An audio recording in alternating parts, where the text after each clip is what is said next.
তুমি যে ওই লোকনাথ বস্ত্রালয়ে লুঙ্গিটা নিলে, হ্যাঁ আমি লুঙ্গি নিই তো লুঙ্গির পয়সাটা দাও গা, এতদিন হয়ে আছে আবার কি? হ্যাঁ আমি নিই নাই, তুমি ভুল দেখে চলো। তুমি লোকনাথ বস্ত্রালয় কাশিয়ারায় লুঙ্গিটা নিলে না ওই দোকানটা থেকে? লোকনাথ বস্ত্রালয়। ও কাশিয়ারাই যেটা? হ্যাঁ হ্যাঁ ও এই তো কালী পূজা সময়তে নিলাম নাকি? হ্যাঁ, তো লুঙ্গির পয়সাটা দাও গা। ও হ্যাঁ হ্যাঁ হ্যাঁ হ্যাঁ হ্যাঁ হ্যাঁ লুঙ্গির পয়সাটা দিয়েছ? প্যান্ট জামা সবই তো নিয়ে না। দিয়ে পয়সা দাও নাই? লুঙ্গি পয়সাটা দিই নাই না। পয়সা দিতে হবে না? 1,500 টাকা। হ্যাঁ আমি মনে বউ দিয়েছে, দিয়ে দিয়েছে? কালী পুজোর সময় তো তাহলে আবার ওই বউটা আবার নামটা কাটে নাই নাকি?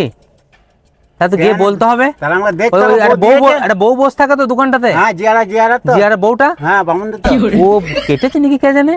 আমি জানি না, বউ দিতে বলেছে, ও বলেছে আমি দিয়ে দেবো। ও তাহলে ও কাটে নাই। ছি ছি ছি ছি ছি ছি। জানি না, প্যান্ট জামা আমার হ্যাঁ, হ্যাঁ, প্যান্ট সব নিয়ে এলো। হ্যাঁ হ্যাঁ হ্যাঁ হ্যাঁ দাদা শুধু তাহলে পয়সাটা তুমি দিয়েছো, দিয়ে ও বলছে দিই নাই। তাহলে আমি আমি কি জানবো? আজকে দাঁড়া, আমি খবর নিচ্ছি। খবরটা তো নাও। বউটা তো বিরাট হাত টানাচ্ছে তাহলে। জানি না ঠিক। হ্যাঁ। মানে আমার বউ বললো হ্যাঁ প্যান্ট জামা, আমার নাতিটা প্যান্ট জামা হ্যাঁ, সব নিয়ে হ্যাঁ। 1,500 টাকা, হুম। 3,500 টাকা বিল হইলো। ও সব দিয়ে পয়সা দিয়ে দিচ্ছে, তারপর নুনির দামটা দিয়েছে ও না। তার মানে ওই একটা জামা দুবার করে পয়সা নিচ্ছে গো লোকের কাছে। জানি না তাহলে আমরা যে জানবো। হ্যাঁ ঠিক আছে, তাহলে আজ কিছু মনে করো না। না না না আর ওইদিকে ফোনটা চলছে, হ্যাঁ। আবার এরকম করে দাও।